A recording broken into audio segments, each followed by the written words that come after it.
जय हिंद dear student. I hope आप सभी स्वस्थ होंगे, मस्त होंगे और पढ़ाई भी आपकी अच्छी ढंग से चल रही होगी। तो आज इस वीडियो में जो है मैं आप लोगों के लिए लेकर आए क्लास 12th फिजिक्स के मोस्ट इंपॉर्टेंट टॉपिक किरचॉफ का नियम। तो किरचॉफ भाई साहब ने जो दो नियम दिए थे वैद्युत परपज संबंधी, तो हम उन दोनों नियमों को समझेंगे। तो एक काफ़ी इंपॉर्टेंट क्वेश्चन है। किरचॉफ का नियम जो है बोर्ड एग्जाम की दृष्टि से काफ़ी इंपॉर्टेंट है। जो प्रथम नियम है किरचॉफ का जो है आवेश संरक्षण, या इसी को जो है हम संधि का नियम कहते हैं। तो जो है प्रथम नियम क्या कहता है, किसी वैद्युत परपथ में किसी भी संधि पर मिलने वाली समस्त धाराओं का बीजगणितीय योग शून्य होता है। तो यहाँ पर जो है ये हमारी जो है संधि हो गई। यहाँ पर जंक्शन पॉइंट पर जो भी धारा आ रही जा रही उनका जो है बीजगणितीय योग शून्य होता है। तो ये कैसे क्या होता है कि सिग्मा आई बराबर 0। तो यानी कि यही जो है किरचॉफ भाई साहब का नियम कहता है किसी भी संधि पर मिलने वाली समस्त धाराओं का बीजगणितीय योग शून्य होता है। तो इसका जो है मतलब कि आने वाली धारा बराबर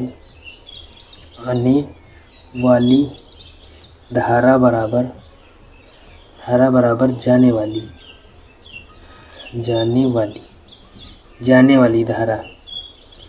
इसमें आप देखिएगा कि कौन सी धारा यहाँ संधि पर मिल रही है और कौन सी जो है संधि से दूर जा रही है। तो कौन सी धारा आ रही है, तो यहाँ पर समझेंगे। इस जो हमने ये परिपथ यानी कि जो है यहाँ पर दो पाइप जो समझिए आप, यहाँ पर जो भी धारा आ रही है जंक्शन पॉइंट पर और यहाँ से जो धारा जा रही है, तो हमारी तीन जो है धारा इस जंक्शन पॉइंट पर आ रही है और एक धारा जो आ रही है वो हमें नहीं पता है। तो यहाँ से जा रही है धारा, कि जंक्शन पॉइंट से जो है धारा जा रही है यानी कि संधि से जो धारा जा रही 5 एम्पियर और 6 एम्पियर। तो इससे जो है हम अभी पता लगाएंगे कि यहाँ से जो है धारा ये कितनी आई थी। तो आने वाली धारा का योग बराबर, तो आने वाली धारा जो है हमारी 3 एम्पियर प्लस क्वेश्चन मार्क, ये हमें नहीं पता है, अभी निकालेंगे। और जाने वाली धारा तो 6 प्लस 5, तो 6 5 11 हो जाएगा, बराबर 3 प्लस क्वेश्चन मार्क। तो यहाँ से जो है हम इसको माइनस कर देंगे, 11 से जो है 3 माइनस कर देंगे। तो अभी जो है हमें पता चल जाएगा कि यहाँ से कितनी जो है हमारी धारा जा रही। तो यहाँ हो जाएगा हमारा 11 माइनस 3, तो 11 से 3 घटाएंगे तो बचेगा 8 एम्पियर, यहाँ पर बचेगा 8 3 11। तो यह 8 एम्पियर जो है हमारी धारा, यहाँ पर ये क्वेश्चन मार्क जो लगा है ये हमारी 8 एम्पियर धारा। यहाँ इस जंक्शन पॉइंट पर 8 और 3 11 होता है और 6 5 11 होता है। तो यही जो है हमारा किरचॉफ भाई साहब का नियम कहता है कि आने वाली धारा का योग बराबर जाने वाली धारा का योग। और ये जो प्रथम नियम है ये आवेश संरक्षण, इसको जो है हम आवेश संरक्षण पर ये नियम क्यों आधारित है, क्योंकि ये आवेश इसमें जो है वो लॉस नहीं होता, तो इसे आवेश संरक्षण का नियम भी कहते हैं। और ये ऑब्जेक्टिव क्वेश्चन में पूछा भी जा सकता है, कि जो है पूछा भी गया क्वेश्चन है कि किरचॉफ का नियम कौन सा जो नियम है वो जो है आवेश संरक्षण पर आधारित है। तो आप इसमें जो है बता सकते हैं कि प्रथम नियम जो है किरचॉफ का आवेश संरक्षण पर आधारित है। तो ये हमने जो है इससे जो है बहुत ही आसान तरीके से किरचॉफ का प्रथम नियम देख लिया। चलिए दूसरा नियम भी देख लेते हैं।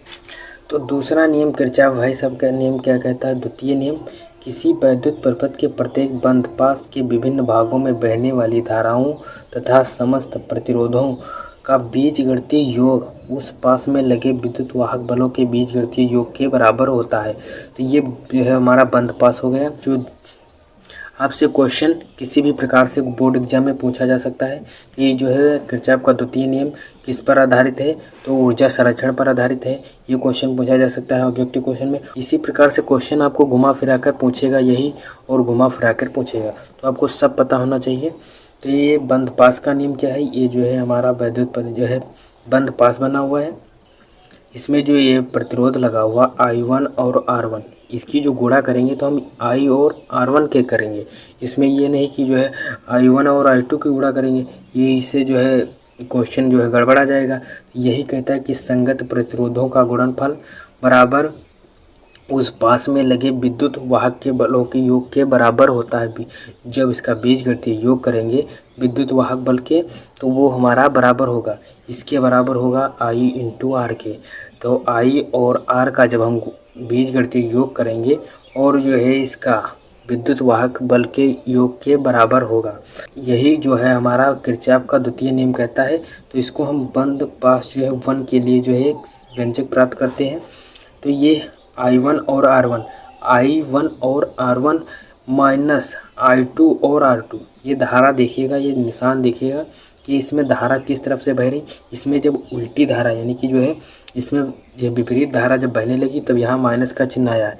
I2 और R2 बराबर E1 माइनस E2। ये जब उल्टी धारा बहने लगी तब यहाँ पर ये माइनस हो गया। तो ये पास 1 के लिए जो है हमारा व्यंजक हो जाएगा। और नेक्स्ट जो है दूसरा, इसके लिए जो व्यंजक प्राप्त करेंगे दूसरे के लिए, तो I2 और R2 धारा देखिएगा इसी प्रकार से बहती हुई इसी परिपथ में घूम रही है। तो I2 और R2 plus I1 plus I2 तो ये हो जाएगा। और इसमें प्रतिरोध जो है हमारा R3 लगा हुआ है। तो R3 बराबर E2, विद्युत वाहक बल जो है हमारा E2 लगा हुआ है। तो ये बंद पास 2 के लिए जो है नियम जो है व्यंजक हो जाता है। तो ये व्यंजक हो गया।